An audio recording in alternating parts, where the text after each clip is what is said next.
atop my throne.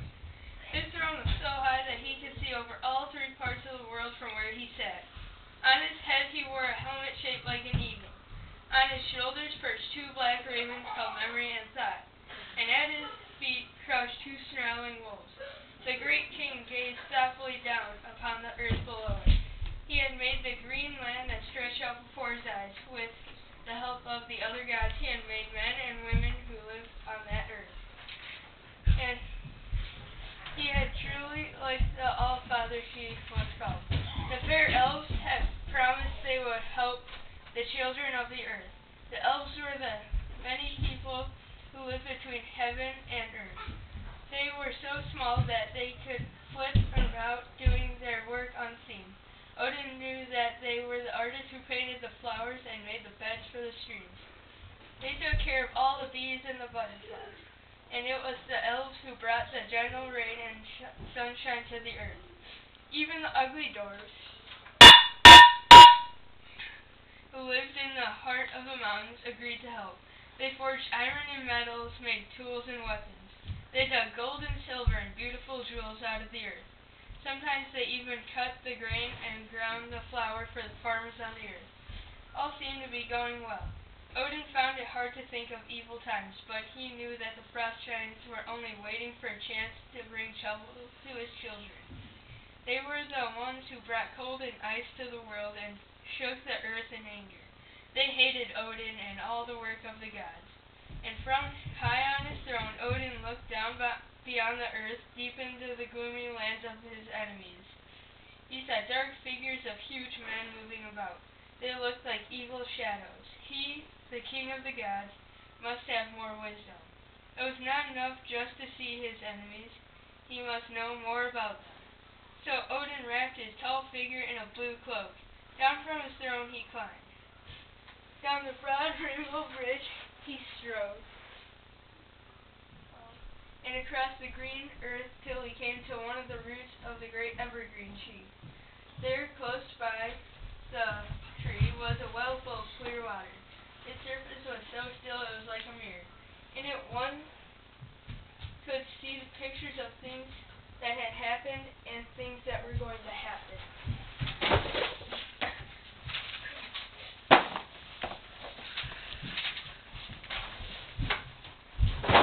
Beside the well sat an old man.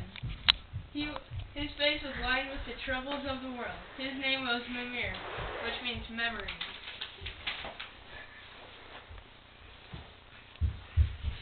No one, not even the great Odin, could see the pictures in the well unless he first drank some of its water.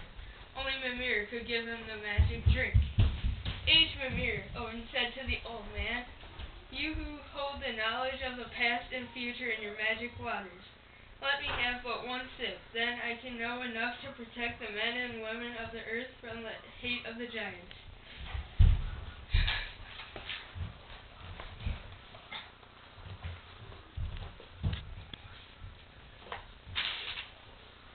Mimir looked kindly at Odin, but he did not smile. Although he spoke softly,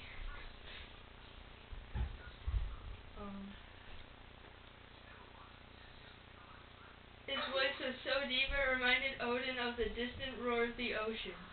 "The price of one drink from this well is not cheap," Mimir said. "And once you have drunk and gazed into the mirror of life, you may wish you had not. For sorrow and death, as well as joy, are pictured there.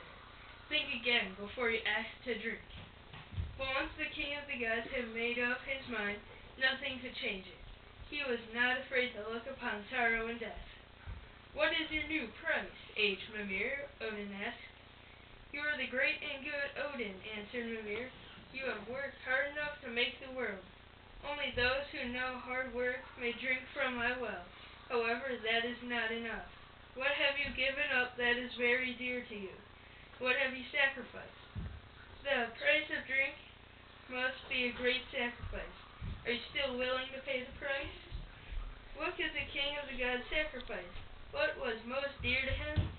Odin thought of his handsome son Balder, whom he loved most in the world. To give up his son would be like giving up life and all that was wonderful around him. Odin stood silent before Mimir. Indeed, that would be a high price. Then Mimir spoke again. He had read Odin's thoughts. No, I am not asking for your dear son.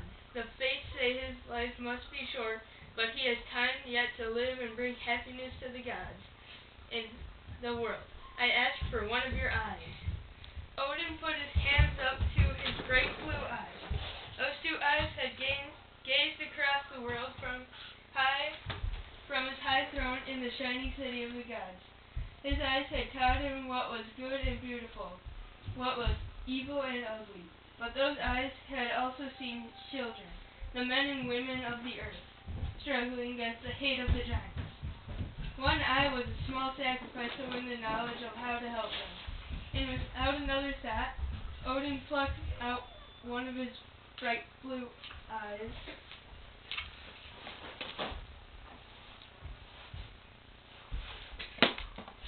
and handed it to Mimir.